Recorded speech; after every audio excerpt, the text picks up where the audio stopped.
D'une poste délaissée à un nouveau cœur de vie, voici Verrier demain. Salut, c'est Victor de Murmure 3D. Pour ceux qui ne me connaissent pas, mon objectif c'est d'accompagner les promoteurs immobiliers et les architectes afin de transformer leurs plans techniques en véritables émotions virtuelles. Donc que ce soit sur de l'aménagement de prestige comme des chalets de luxe ou des aménagements complexes urbains, je utilise les rendus photoréalistes ou la 3D afin de faciliter la vente ou la prévente de projets. Allez, sans plus tarder, commençons sur ce projet d'aménagement urbain.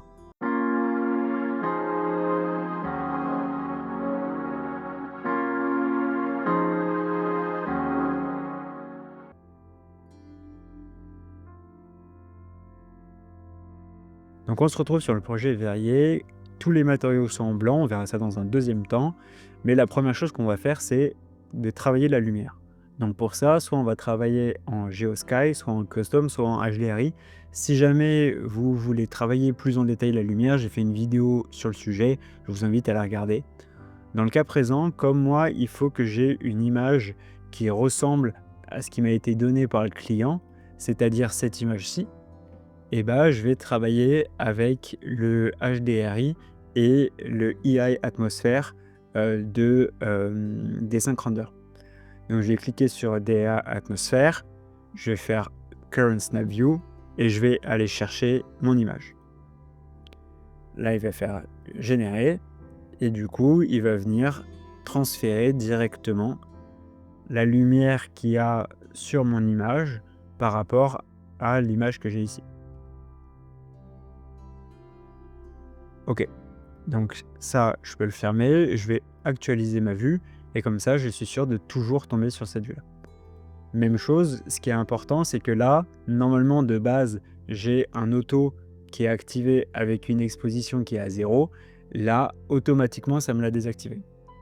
Super, j'ai une lumière qui est plus ou moins correcte.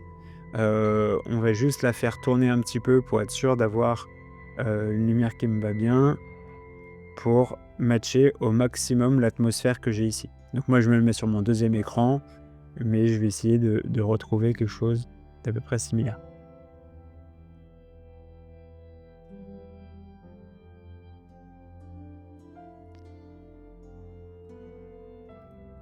Ok, donc on va travailler la lumière. Donc pour ça, on repasse en mode éclairage naturel. J'actualise ma vue, comme ça je suis sûr d'être bien sur le bon éclairage. Et on va travailler les matériaux. Donc ce que je vais faire, c'est que je vais aller mettre de l'asphalte ici et ici. Et la première chose qu'on voit, c'est que ici, j'ai pas la texture que je retrouve là. Donc je rappelle raccourci clavier I pour prendre le matériau, hop.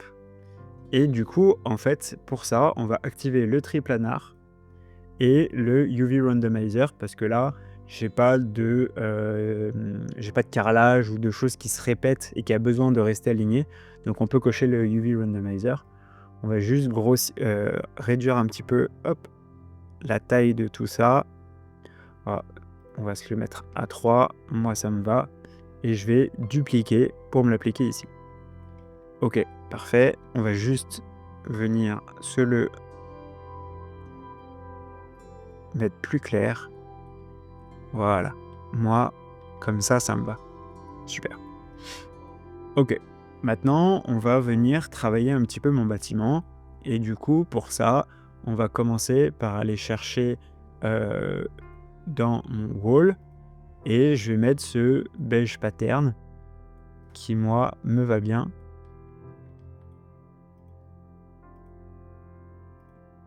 Mais du coup, là, on voit que j'ai à nouveau des problèmes de texture. Ça, c'est lié au fait que j'ai pas mis du VMAP dans D5 Render, dans 3ds Max, pardon. Et du coup, je vais dupliquer, hop, et l'appliquer, hop, pardon, à l'entièreté de mes matériaux. Mais si je fais ça avant de bien réfléchir et d'avoir fait toutes les modifications de mon matériau, bah, si je change sur un des objets, ça ne me le fait pas sur les autres. Donc c'est pour ça qu'on essaye toujours d'abord réfléchir à un matériau, à quoi il va ressembler. Voilà, là je le trouve assez foncé, j'ai pas besoin qu'il le soit plus. Et du coup, comme ça, je peux l'appliquer maintenant sur l'entièreté des endroits où il doit s'appliquer pour être sûr qu'il s'applique bien. Ok. Donc là, j'ai mon béton qui est mis partout et on va pouvoir travailler un petit peu la roughness et specular. Comme c'est du béton, j'ai pas besoin que ce soit réfléchissant. Donc là, la texture me va bien.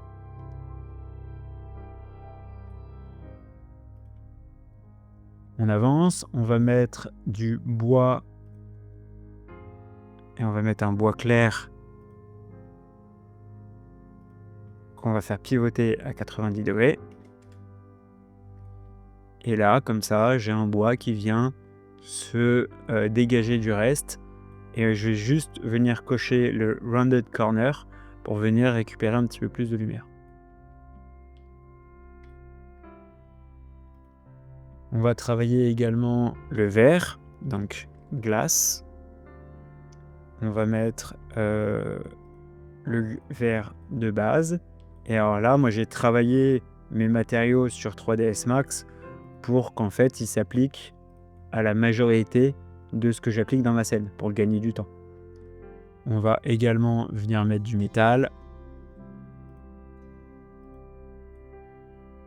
Voilà.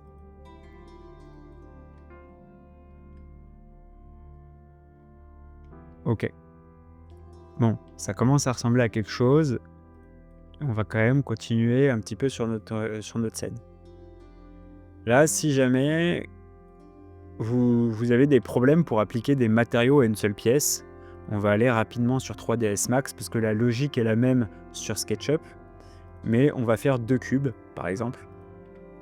Et là, sans changer leurs matériaux, ils vont apparaître directement en rouge, ou ils vont apparaître d'une couleur distincte, mais j'ai pas appliqué de matériaux à ces 2 cubes. Si jamais j'applique un matériau, donc raccourci clavier, là par exemple j'ai un matériau où je vais y mettre du blanc sur ce cube là, ok, donc il va devenir blanc, très bien. Et là sur ce cube là je vais lui mettre un matériau par face et une couleur par face, et du coup quand on se retrouve sur des 5, on voit bien que j'ai des matériaux de couleurs différentes. Alors là il s'avère que j'ai déjà copié le concrete pour qu'ils aillent ici et ici, mais ils auraient dû avoir vraiment leur propre couleur. Ok. Et donc oui, sur SketchUp ou sur autre, vous n'avez pas besoin de faire des groupes pour les matériaux, il faut juste l'appliquer à la bonne face, c'est tout. Bon, j'avance et j'accélère un peu toute cette partie-là, on n'a pas besoin de voir en détail tout ce que je fais.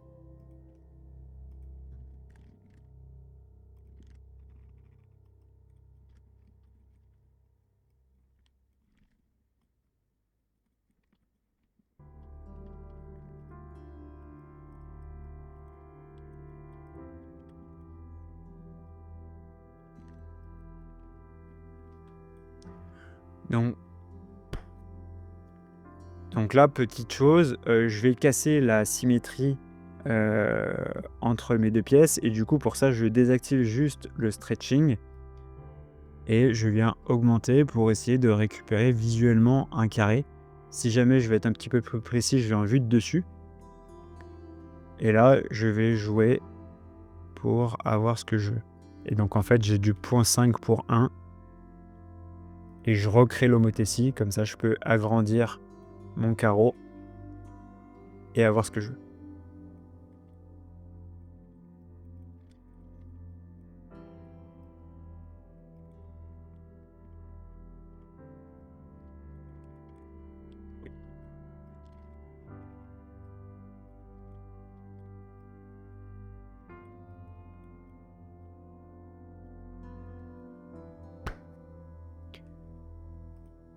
Ok, donc là, j'ai fait les matériaux, ou en tout cas une grosse partie, et du coup, on va pouvoir enchaîner sur un nouveau matériau en quelque sorte, mais c'est plus un objet qui s'appelle le parallaxe. Et du coup, le parallaxe, ça me permet de, vous allez voir, en fait, faire donner une impression d'avoir de la profondeur alors qu'en réalité, il n'y en a pas du tout.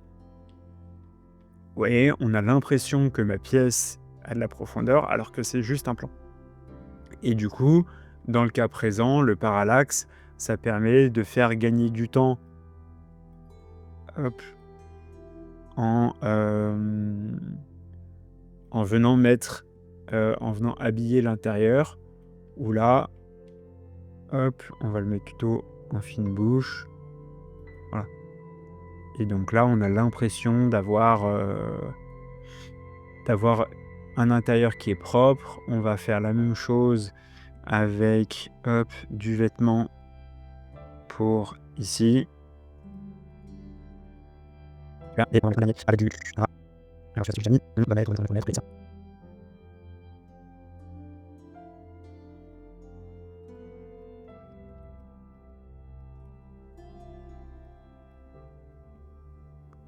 Ok, là je vais commencer à ranger proprement mon fichier en créant ici un dossier, donc parallaxe. Et maintenant, on va avancer sur la végétation.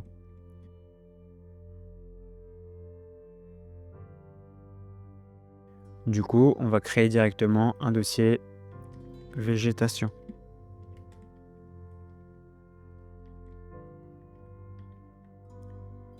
Donc pour la végétation, on va commencer par faire un scatter avec du natural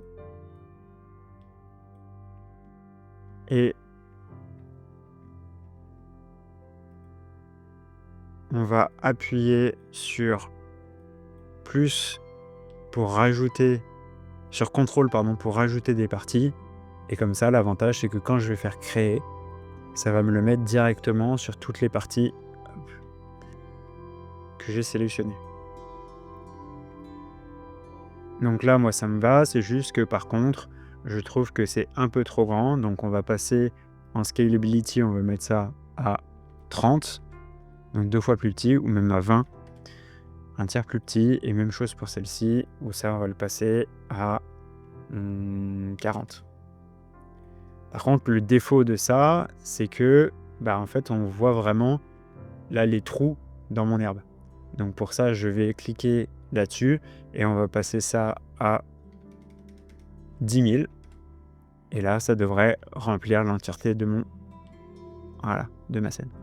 Parfait. L'avantage de ça, c'est que je peux cacher et montrer le scatter, alors que si j'avais mis une texture d'herbe, j'aurais pas pu le faire. On va le faire glisser directement et celui-là, on va le renommer herbe bas. Parce que j'ai mis mon herbe en bas. Maintenant, on va faire la même chose avec mon herbe en haut. Créer. Et voilà, j'ai mon herbe en haut.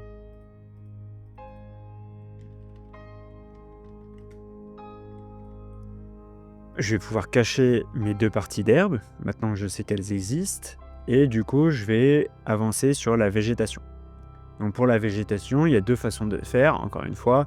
Soit on fait, alors on va le faire sur cette partie-là, soit on fait des scatters et on va dans, par exemple, celui-ci. On va prendre ça, par exemple. Et ça, je dis que ça me va. Très bien. Ok, ça me donne des petits habillages. Très bien, on va faire le même en haut. Parce que il me plaît bien.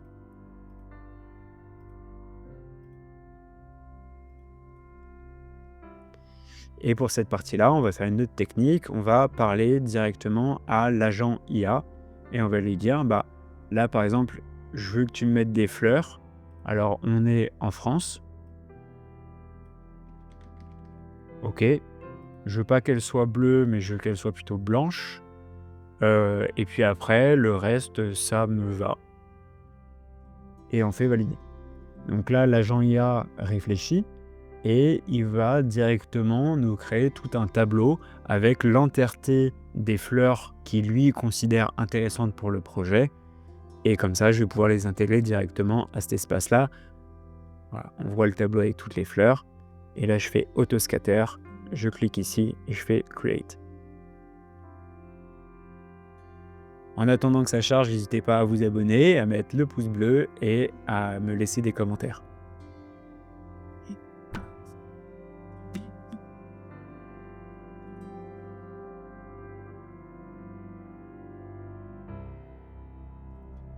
Donc parfois, il y a des plantes qui ne sont pas encore intégrées, donc on va faire Update All. Il va les télécharger et il va les placer dans la scène.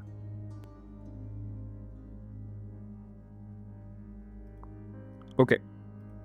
Donc là, moi j'ai une scène qui me va bien. Et si on revient mettre... Alors, là j'ai fait une petite erreur, j'ai pas nommé au fur et à mesure. Donc ça, je vais l'appeler pattern bas. On va le faire glisser dans végétation. Celui-là, c'est le pattern haut. On va faire glisser dans végétation. Celui-là, si je le cache, on voit que c'est mes fleurs. On va le faire glisser dans végétation. Et à chaque fois, il vient me créer de l'herbe. Donc celui-là, je vais le supprimer parce que j'ai déjà créé mon herbe ici. Et du coup, si je reviens ici, on voit que ma végétation commence à ressembler à ça. C'est bien, on va rajouter du détail. Donc on va rajouter des arbres, on va rajouter des choses un petit peu plus marquées qui vont faire vivre un petit peu plus l'espace. Je vais également me rajouter de la lumière parce que je trouve que là c'est très sombre pour l'instant. On va créer une deuxième image. Voilà.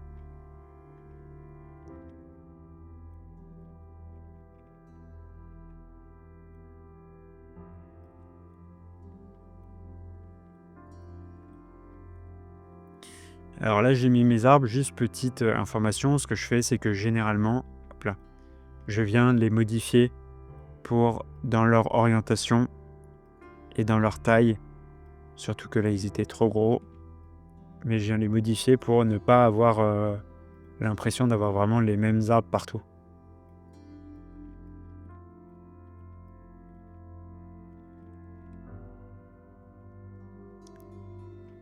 Ce que je vais faire, c'est que je vais également venir habiller un peu tout cet espace-là avec un Pass of Nature.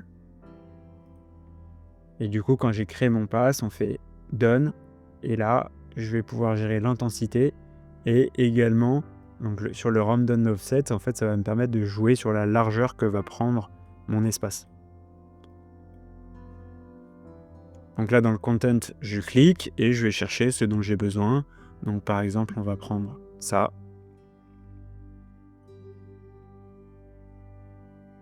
On va prendre ça.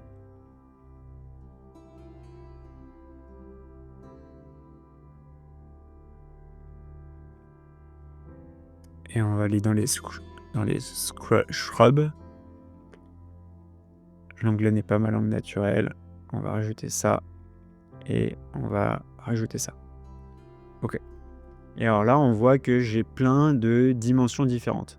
Donc ce que je vais faire, c'est je vais cliquer sur celui-là et je vais le scaler. Ok, je vais qu'il soit un peu plus gros. Je vais cliquer sur celui-là et je vais aussi le scaler. Je veux qu'il soit beaucoup plus gros. Ok. Mon arbre, on va le faire un peu plus petit. Et je veux pas qu'il y en ait beaucoup des arbres. Donc l'avantage, c'est que quand je vais augmenter la densité, je vais avoir peu d'arbres qui vont apparaître. J'en ai encore trop. Voilà. Et on va augmenter vraiment fortement la densité. Et donc comme ça, quand je vais venir sur ma vue ici, alors plutôt celle-ci pour avoir plus de luminosité, je viens bien cacher un petit peu tout cet environnement-là. Et ça me va bien. Là, mon arbre, il est trop présent en premier plan, on va le décaler. Ok, ça me va.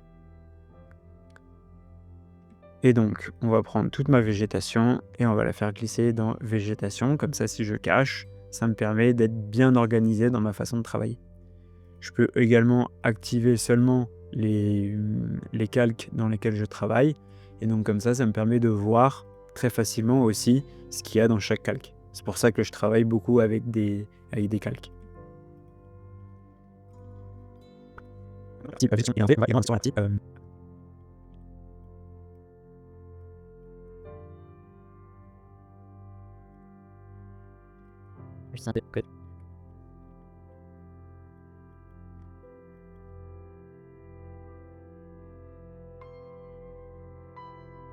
Donc maintenant que la partie végétation est bien avancée, on va avancer sur les détails, sur le placement d'objets qui va donner beaucoup plus de vie à l'entièreté de ma scène.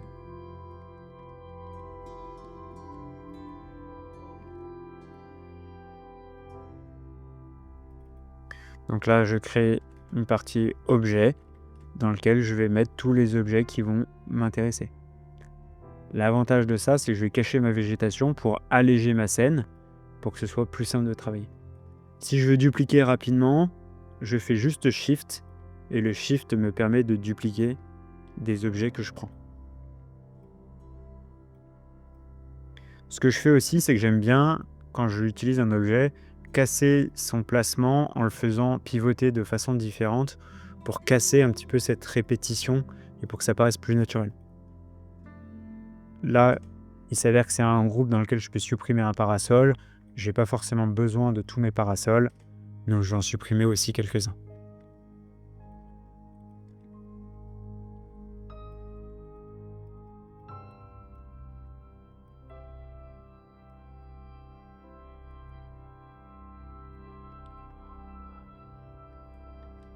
Parfois, on peut également venir sur la vue du dessus à nouveau pour venir bien placer des objets, et parfois le magnétisme vient un peu nous déranger, donc on vient gérer avec cette partie-là.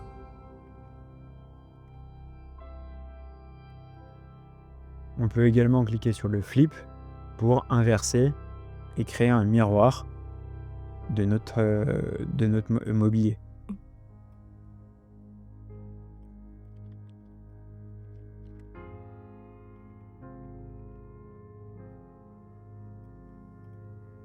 Ça, c'est pour le mettre autour des arbres que j'ai mis. Donc, je vais faire réapparaître ma végétation et venir mettre ça autour de mes arbres. Ça va les habiller un petit peu et ça va donner un peu de vie à nouveau dans ma 3D.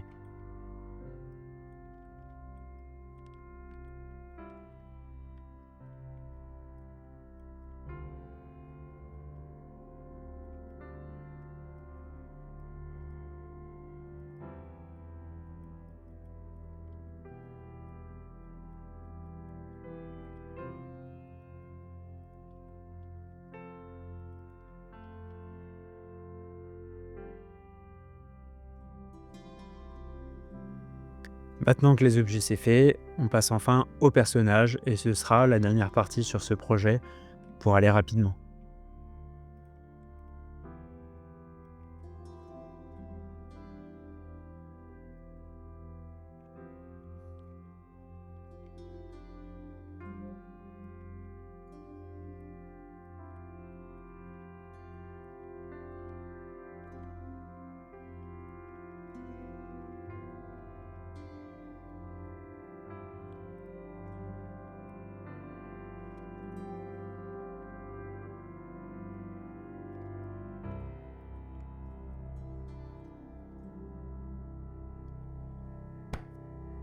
Ok, donc là, on va dire que c'est plus ou moins bon pour faire mon rendu.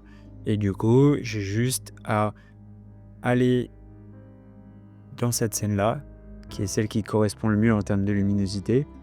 Je vais quand même venir l'augmenter un peu, venir casser les blancs.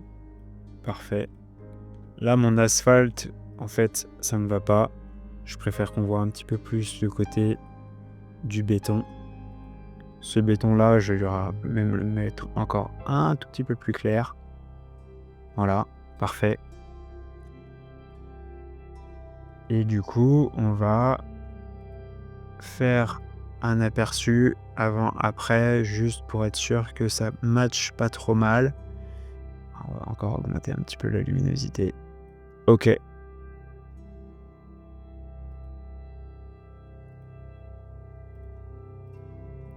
Et du coup, on va aller dans rendu.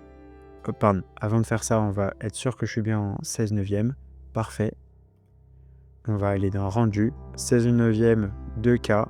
Je vais activer toutes les channels et le mettre dans ma render queue. Donc ça, je vais l'appeler la poste. Et puis,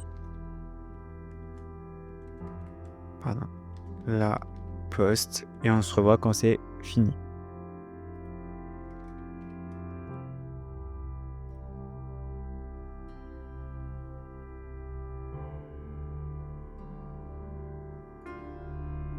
Avant, c'était une poste, maintenant c'est un centre attractif, commercial et moderne. Et à l'arrière, c'était des parkings et également le bâtiment. Maintenant, ce sera une grande terrasse végétalisée et une place pour le restaurant. On est bien d'accord que l'avant et l'après n'ont rien à voir et c'est là la puissance de la 3D, c'est que ça permet de valoriser une image. Donc si vous êtes architecte ou promoteur immobilier et que vous faites, des aménagements, urbains ou du chalet de luxe, hésitez pas à me contacter. Il y a un lien dans la description qui vous permet d'aller sur mon site et sur mon site, vous pourrez prendre un rendez-vous avec des créneaux disponibles afin qu'on discute de votre projet. Allez, en attendant, à la prochaine. Ciao.